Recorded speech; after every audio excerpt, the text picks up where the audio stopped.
Good morning, church and community. This is Pastor Christopher Donnell here at Urbana United Methodist Church, praying that your week is starting off on the right foot as it is Monday morning, meaning it's time for some Motivational Monday.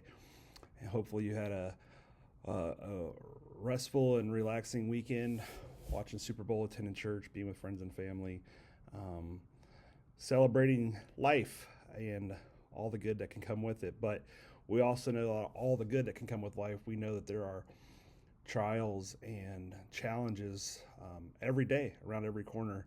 And I was thinking about the word unprecedented event this morning. And I remember seeing a meme during the COVID-19 pandemic. And someone said, I'm pretty tired of living through unprecedented events. And well, get ready to be tired, because our unprecedented events seem to happen every day and every week as our social medias can be inflamed with division and hatred and just really divisiveness. And we continue to press forward, but at times it's hard when you look at the world around us and you see lack of leadership. You see things being said and talked about that should never be said or talked about. And the question is what do we do about it? Social media so quickly becomes an echo chamber of what we want to hear and what we like to hear and who we agree with. And to get our opinion out there on a matter really just feels pointless to me. We know ultimately what is right and what is wrong. For instance, racism, evil, it's a sin. It has no part of the kingdom of God. And so what do we do when we see things and hear things that go against what we believe or believe to be true? And I think we have to have hope, or else what's the point? In unprecedented events, it feels hopeless.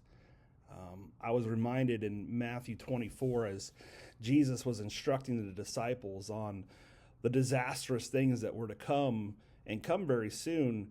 A lot of times Matthew 24 is used for end time theology, but I believe Jesus was pretty clear as he closes Matthew 24 that says this generation will see these things before, or as they all come to pass before they pass on. And what he's referring to is mass destruction, mass death, and mass panic and worry and anxiety. And really what he's referring to is the Roman Empire destroying the city of Jerusalem and killing over 1 million Jewish people, and them running to the hills for cover.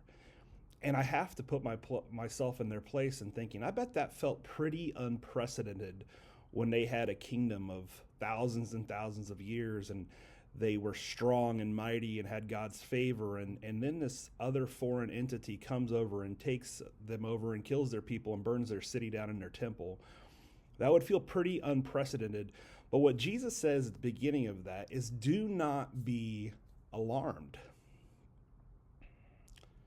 Do not be alarmed. And I think that's our warning in life is, don't be alarmed. There are more unprecedented events. There's going to be more failed leadership. There's going to be more people we disagree with. There's going to be more policies in our country that we shake our head at. There's going to be more news headlines that we get consumed with. But Jesus says, do not be alarmed, but trust in him. He says in John, do not worry, for there will be troubles, but to take heart, for I have overcome those troubles. And I think the hope that we can have, and the only thing that we can cling to, is Jesus. Jesus is not interested in our politics. He's not interested in our opinions. He's not interested in our policies. He's interested in the kingdom of heaven coming to earth as it is in heaven.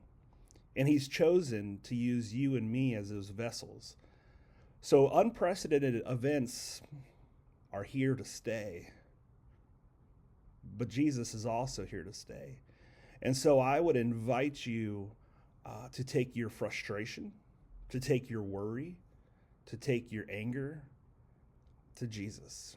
He's the only one who can hold it together. He's the only one who can hold me together. And folks, that takes a lot.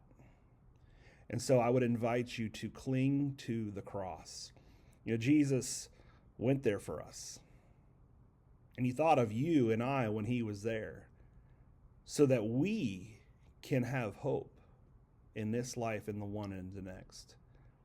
So whatever unprecedented event comes across your news feed or your social media or your headlines on your TV or your newspaper this week, remember, Jesus is still there. Jesus is still holding all things together for the good of those who love him. And he is willing and inviting you and I to partner with him in making this place less like hell and more like heaven. We love you. We ask that you have a great week. Love your neighbor. Love Jesus. Cling to the cross. Take your hopes, your worries, anxieties. Trust in him. He is the only answer. Have a great week.